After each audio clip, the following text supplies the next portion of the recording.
हे भगवान, यस्तो कसैलाई पनि नहोस्। दसैँ मनाउन अछाम हिँडेका 22 वर्षीय ऋतिक सेतो कफनमा बेरेर घर फर्किएका छन्। बिहिबार साँझ 7 बज्नै लागेको थियो। जताततै अँध्यारोले ढाकेको समय।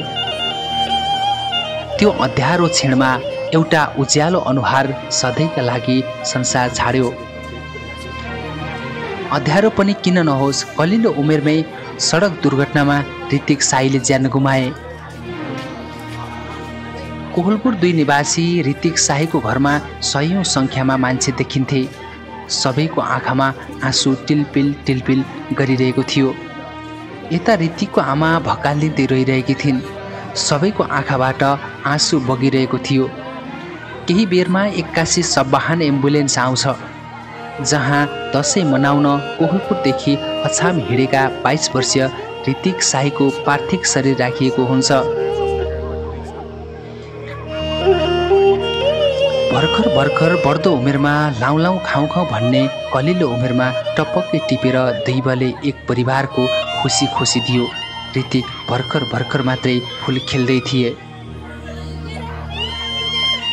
कहाँबाट दैवको आँखा लाग्न पुग्यो। अब ऋतिक कहिले फर्किएर आउने छैनन्। फेरि एक आमाको काख रितिएको छ।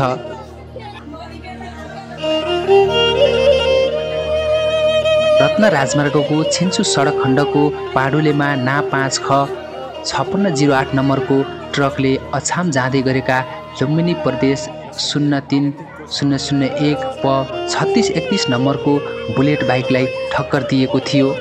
दुर्घटनामा गम्भीर घाइते भएका 22 वर्षीय ऋतिक साई प्रदेश अस्पतालमा उपचारको क्रममा निधन भएको थियो।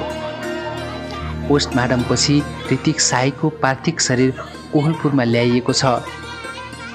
उक्त शवलाई आजै दाह संस्कार गर्ने परिवारले जनाएको छ।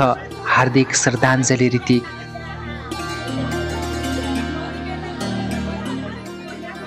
तिम्रो आत्माले शान्ति पाओस्।